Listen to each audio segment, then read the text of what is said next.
guys, so we got a ton of snow yesterday. They said between 8 and 14 inches in our area. I think that's probably somewhat correct, but the wind was just whipping and blowing stuff all over the place, so it didn't even make sense getting outside. It was like 9 degrees and ferociously windy. So I waited till today.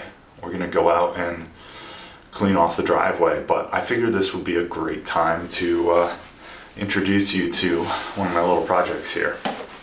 So this is a Toro 521 that my dad had bought for my grandfather back in the 80s.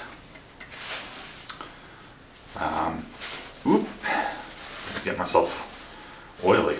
Oh, there's plenty of oil in it.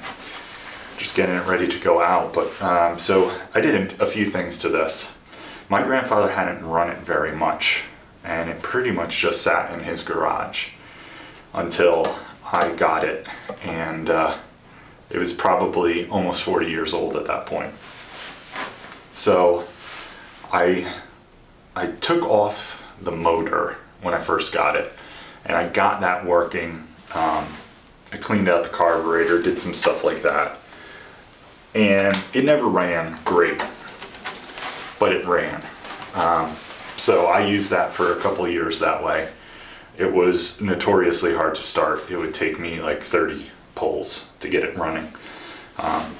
And so I read about guys repowering their snowblower. So that was a 5 horse. This, I believe, is 6.5 horse. And it's a Harbor Freight motor. I believe I got it for 99 bucks, somewhere right around there. So it was a pretty easy swap out. It's a copy of a Honda motor. It's actually very similar to the motor that I have on my splitter. And it really runs great. In order to switch it out, it's pretty easy. You just have to slide the pulley off of the motor shaft, and that's keyed. The motor bolted down in the same exact holes. No difference in where the belt drive is, which was fantastic. The only problem that I encountered is that the chute control normally came up to right here, and because this motor sticks out further, it wouldn't work. So that's where I decided to get a little inventive. I took a windshield wiper motor because it runs very simply. You apply 12 volts to it, it turns. You apply 12 volts the other way, it turns the other way. And it also moves at a slow rate, which is nice. So what I have is, I have a 1/4 inch flexible connector that is welded straight to the motor, and that comes into a socket here. I forget what size socket it is. It's probably, I don't know, 12 millimeter or something like that. And then I cut off the old chute control rod, and then just drilled a hole through both of these and put a pin in. The idea there is hopefully the pin would snap before I do any real damage. The thing that I have found is that that's not the area that breaks. It's actually this worm gear right here. And this worm gear is plastic. And so when it hits the end of its throw, it's easy to crack, especially in cold weather.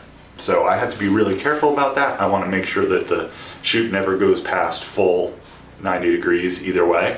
And as long as I do that and I'm careful about it, it's not a problem. So in order to power it, I've got it warming up in my sweatshirt right now. I use these little Milwaukee 12-volt batteries, and this just plugs right in. Have a little bit of tape here that helps keep it on, because this thing vibrates like crazy when it's running. Little waterproof box. The control wires then come up right here to a center off, and then momentary switch, two-way momentary. So if I go to the right, if I have plugged the battery in correctly, this should spin to the right. There you go. And again, once we come close to 90 degrees, I want to make sure I stop it. And then when I want to go back the other way, I just flip the switch the other way. and that's it. The other big change that I made to this is, I guess it's not a big change, but I tried chains on these wheels.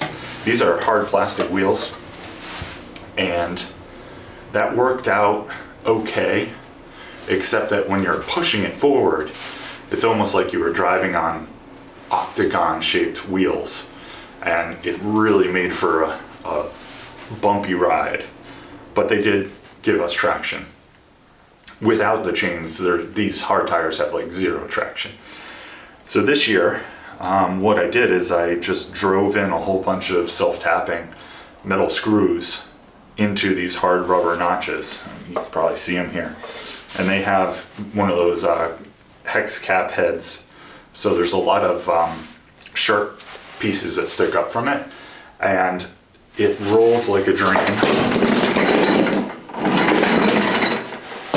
No more of those octagon wheels, and it's just enough metal there to really give me good purchase on the driveway. So anyway, I thought this was something you guys might be interested in. I'm gonna go get some snow cleared, and I'll throw in some footage of that.